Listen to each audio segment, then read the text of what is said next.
હિરિયો ભુવો લાસોને વાત કરે છે.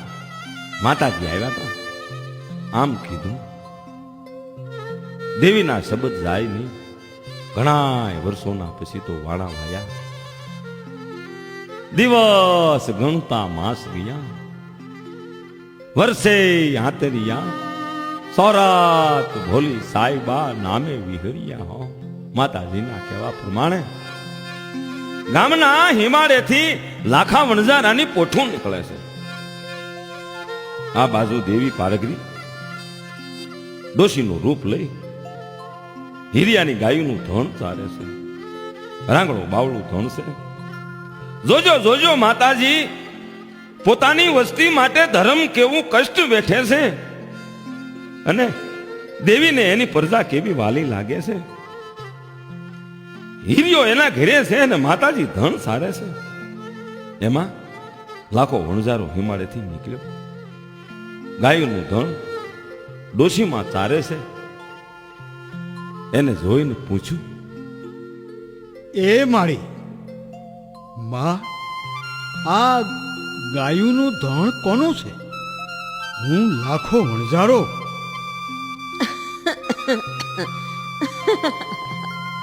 દીકરા, આ ગાયનું ધણ તો હિરિયા ભુવાનું છે. ઓહો હો હો, આવી રૂપાળી ગાયું? માળી, જો આ ધણ હિરિયા ભુવા મને આપે તો એ મારે લેવું છે. અરે બટા, આ ગાયું મને બહુ વાલી લાગે છે માં. માળી માં, તમે આ ગાયુંનું હાટું કરાવી આપશો મને? બટા, જો તારે આ ગાયું લેવી હોય ને તો એક કામ કર. હા હા, બોલો ને, બોલો બોલો માળી, બોલો. ઈ રૂપિયાથી તો માનશે નહીં, પણ એને શરત રમવાનો બહુ શોખ છે. શરત? હા, જો કોઈ એવી શરત રમાય તો કામ બને અને તને ધણ મળી જાય. હો ભલે માળી, ભલે ભલે ને, હું એની હારે શરતો રમીશ અને શરત રમી અને ગાયુંનું ધણ મેળવી લઈશ. ભલે બટા. આમ ગામના સીમાડે જગદંબામાં મેલડી ડોશી બન્યા. લાખા વણઝારાની હારે વાર્તા માંડી અને લાખો વણઝારો હિરિયા ભુવાનું ઘર પૂછતો દેવી પૂજકના વાસમાં હિરિયાના સાપરે આવ્યું. એ જય માતાજી ભાઈ. જય માતાજી, જય માતાજી. જય માતાજી. આવો મહેમાન. જય માતાજી. જય માતાજી મહા, જય માતાજી. હા, કેમ છો મહેમાન? ક્યાંથી આવો છો? એ પરદેશમાંથી પોઈઠું લઈને આવું છું બાપુ. હા. મારું નામ છે લાખો વણઝારો. ઓહો, લાખણશી વણઝારા હા, હમારા ગરીબના ઝૂંપડે. જય માતાજી, જય માતાજી મારા વીરા. જય માતાજી બેન, જય માતાજી. હિરિયા ભુવા, હા, ગામને સીમાડે તમારું ગાયુંનું ધણ એક વરદ ડોશીમાં સારે છે. ઈ જોઈને હું તો ભાઈ બહુ રાજી થયો. હે? હા ડોશી ગામના સીમાડે મારું ધણ ચારે છે? હા હા, એને તો મને કીધું કે આ ધણ હિરિયા ભુવાનું છે. ઓહો જીતવા. હે મારી માતાજી, જય માતાજી. ભલે ભલે, પણ બોલો તમારે શું કામ પડ્યું? મારે તમારી ગાયું લેવી છે. તમે જે રૂપિયા માગો ને એ આપવા હું તૈયાર છું. હે લાખણસિંહ વણઝારા, રૂપિયા ઉપિયા મારે નથી જોતા. રૂપિયાથી આ ગાયું ન આપું. હા, એક કામ કરો, મારી હારે કોઈ શરત રમો અને જો શરતમાં જીતી જાવ તો આ ગાયુંનું ધણ તમારું. એમ? ભલે ભલે, કાંઈ વાંધો નહીં. કઈ શરત રમવી છે તમારે? એમ નહીં, શરત રમવી હોય તો હાલો રાજ દરબારમાં જઈ અને તાંબાના પત્રે લેખ માંડવા પડશે. પછી બોલ્યું ફરાશે નહીં. મંજૂર છે? હા હા, મને તમારી બધી શરતો મંજૂર છે, પણ શરત કઈ રમવી છે એ તો કયો. શરત સાંભળો વણઝારાભાઈ, તમારી આ હવા હો કોઠું છે ને એ બધી હાંઢું ને મારા વંડા પાસેથી કાઢો અને એમાંથી જો એકાદ હાંડ કે બે જે કોઈ વંડામાં બેસી જાય તો એ હાંડ મારી અને આ ગાયોનું ધણ તમારું. કદાચ ને એક પણ હાંડ નો આવે તો તોય આ ગાયોનું ધણ તમારું. બોલી શરત ફરાય નહીં જેવા મારા ભાઈ. ભલે ભલે મને મંજૂર છે, પણ જો એક વાર બોલાવો અને એકેય હાંડ આવશે નહીં તો હું આ ગાયનું ધણ લઈ જઈશ. ભલે ભલે પણ હાલો રાજ દરબારમાં લેખ માંડી અને શરત રમી. હા હા હાલો હાલો. હાલ હાલો.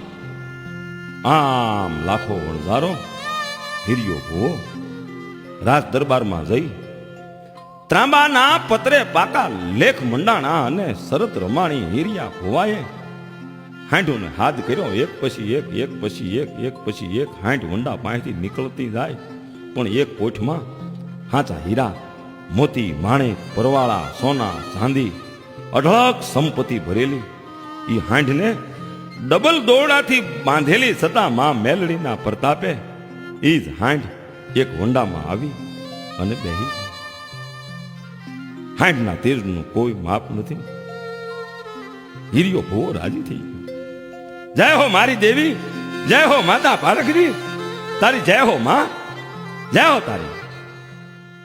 હે હિરિયા બુઆ, આ હાંડ મને પાછી આપી દ્યો. હું બરબાદ થઈ જઈશ. એના બદલામાં આ બધી હાંડ હું તમને આપી દઉં, પણ આ મારી હાંડ મને પાછી આપો.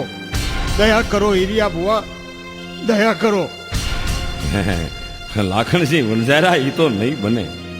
છતાંય જો એવું હોય તો આપણે રાજ દરબારમાં જઈએ. ભલે ભલે ભલે, કોઈ વાંધો નહીં. રાજ દરબારમાં જાય પણ મને મારી હાંડ પાછી આપો બાપા. હાલો રાજ દરબારમાં. હા હાલો હાલો. આમ હિરિયો ભૂવો અને લાખો વણઝારો રાજ દરબારમાં આવ્યા, પણ ત્રાંબાના પત્રે માંડેલી શરત ફરે નહીં. રાજનો હુકમ થઈ ગયો, હિરિયા ભુવાને હાંડ સોંપી દો. આમ માતાજી પારગરીની દયાથી હિરિયા ભુવાને અઢળક સંપત્તિ મળી. હિરિયો ભુવો હરખાતા ઘરે આવ્યા. ઘરે આવી લાસુને વાત કરે છે અને પછી તો પોટને ખોલીને જોવે છે તો હાચા હીરા, મોતી, માણેક, ઝીંડુ રતનથી તો આખા ઝૂંપડામાં પ્રકાશ ફેલાણો એવા કિંમતી મૂલ્યવાન ખજાનાને જોઈ બે માણસે માતાજી પારગરીનો પાડ માંડ્યો. એવા તો કિંમતી ઝીંડુ રતન કે એક વેચે તો આખી જિંદગી બેઠા બેઠા ખાય એવી એની કિંમત આવે. હિરિયા ભુવાને એમ થયું આમાંથી એકાદ ઝીંડુ રતન લઈ હાલ ગામમાં પારસ શેઠ વાણિયાને ઘેરે જવાની કિંમત કેટલીક આવે મને તો કાંઈ ખબર પડે નહીં. આમ હિરિયો ભુવો એક ઝીંડુ રતન લઈ અને ધીરે ધીરે પારસ વાણિયાને ઘેર આવે છે. શેઠ જય માતાજી. જય માતાજી, જય માતાજી. આવો આવો હીડિયા ભુવા, આવો આવો. જય માતાજી, જય માતાજી. હા શેઠ, લ્યો આ આ વસ્તુ હું આપની પાસે વેચવા આવ્યો છું. આની કિંમત શું આવશે? આ તો સાચું ઢીડું રટન છે હો. એક કામ કરો ભુવા, એક કામ કરો. અત્યારે દિવસ ના ખબર ન પડે. કા? આ ઢીંડું રટન લઈને તમે રાતે આવજો, રાતે. શેઠ ભલે રાતે તો આની કિંમત કહેવો ને. હા હા, જરૂર કહીશ, જરૂર કહીશ. આમ હિરિયો ભુવો શેઠ પાસેથી પોતાના ઘરે આવ્યો. રાત પડવાની વાટ જોવે છે. સંધ્યા ઢળી અધરાત થઈ. હિરિયો નાસુડી માતાજીના થડા પાસે પ્રાર્થના કરે છે. હે મારી માં પારખરી, મારી દેવી, મારું રાંગડું બાવળું ધન મેં તારા કહેવા પ્રમાણે વણઝારાને દઈ દીધું. મારી હા મારી દેવી, હવે અમારી લાત તમારા હાથમાં છે. માડી, ઉગતા ઝંડાની દેવી, અમારી રક્ષા કરજો માડી. હા લાસુ, માં બધું હારું કરશે. પણ હવે મધરાત થઈ